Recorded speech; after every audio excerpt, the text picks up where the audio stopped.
Okay, so in this first step, you just want to part out your leave out, regardless it be a middle part, a side part, a deep side part, or an off-centered part. You're just going to part it out, braid that down, and then start your braid pattern.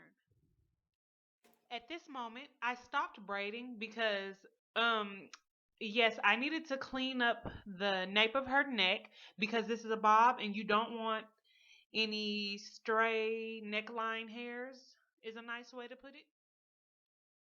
Usually, when the hair is thin and short like this, I would braid it back with weave and apply a net, but we were on a time limit, so I just did a beehive as I would with any other sew. As I told you guys, my channel is a how-to channel. Any question that you have for me, I am going to answer. In one of my first videos, they said that I did not break down how to sew in enough or how to even thread a needle. So right here, I'm just showing you how to thread the needle, how to knot it. You know, you want to get a length a little bit longer than what I did here.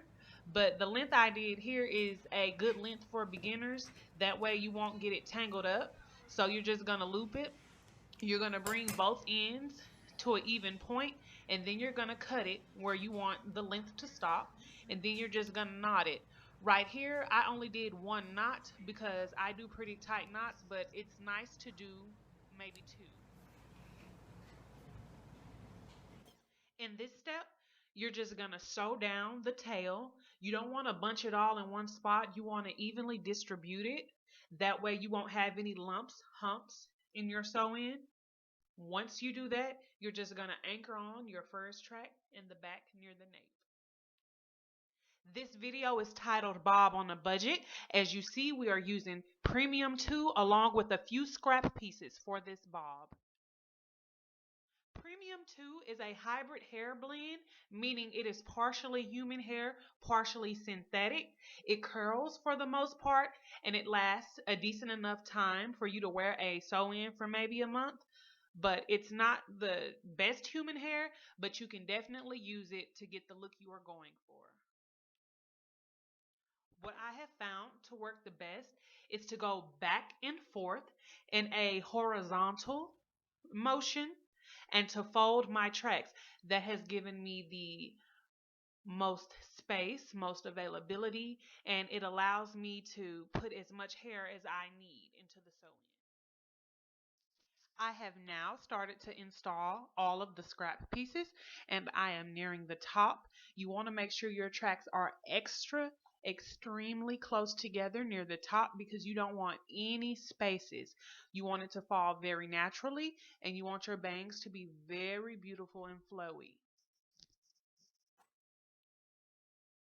So as I said before, this is the ponytail method. You're just going to part a large triangle in the back of your head and you're going to cut the ponytail. Cut straight up for a even bob, cut at a outward angle for a graduated bob, cut at a backward angle for a more bubble type bob.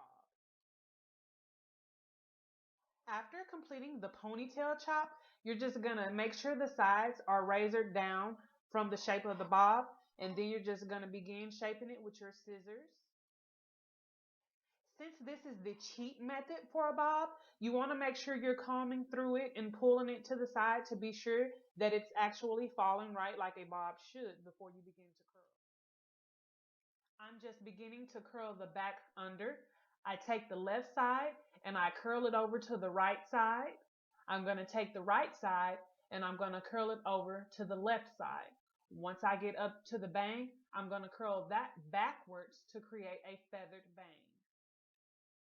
Since this hair is a hybrid blend, it may take some time to get the curl that you want.